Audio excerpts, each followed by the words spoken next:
पेश है मेरी मौत की कहानी। लेकिन घबराइए मत, असल में ये एक मजेदार कहानी है और सच कहूं तो ये मेरी कहानी है ही नहीं, ये एक लड़की की कहानी है जिसका नाम है रपुंज़ल और इसकी शुरुआत होती है सूरज से। एक समय की बात है, सूरज की किरणों से एक छोटी सी बूंद स्वर्ग से गिर पड़ी और इस छोटी सी बूंद से निकला एक जादुई सुनहरा फूल।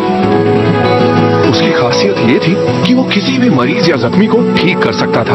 ओह, उस बुढ़िया को देख रहे हो, उसे याद रखना, वो इस कहानी का बहुत खास हिस्सा है। तो हजारों साल बीत गए और एक नदी के किनारे एक राज्य बस गया।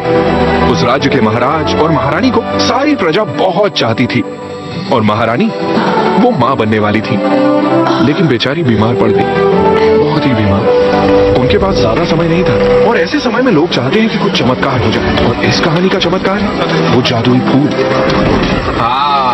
मैंने कहा था ना वो बुढ़िया वापस आएगी।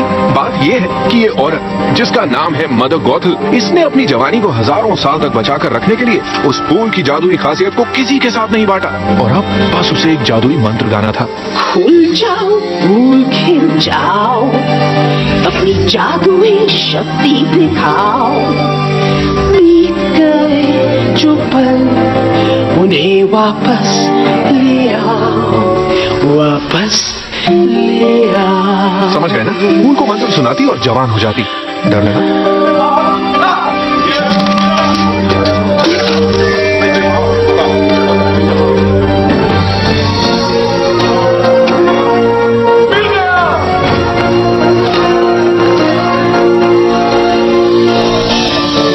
उस सुनहरे फूल के जादू ने महारानी को ठीक कर दिया और जन्मी एक सुंदर सी बेटी, एक राजकुमारी जिसके रेशमी सुनहरे बाल थे।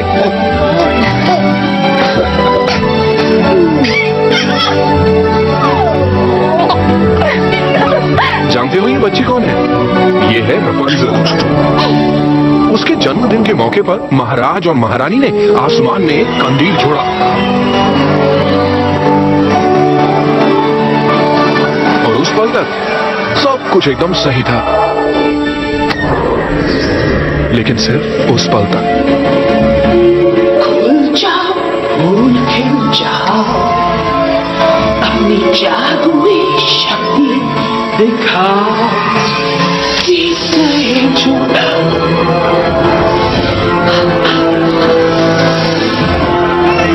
गॉथल महल में घुस आई, बच्ची को चुराकर निकल पड़ी और गायब।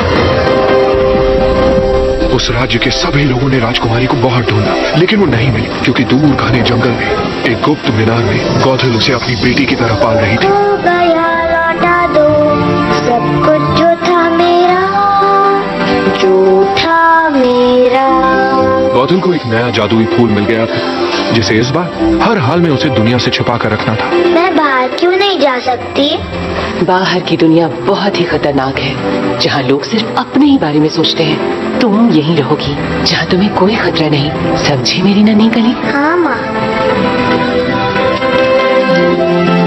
लेकिन उस मीनार की दीवारें सब कुछ नहीं छिपा सकती थी। हर साल राजकुमारी के जन्मदिन पर महाराज और महारानी आसमान में हजारों कंदील छोड़ते थे, इस उम्मीद में कि एक दिन उनकी खोई हुई राजकुमारी जरूर लौट आएगी।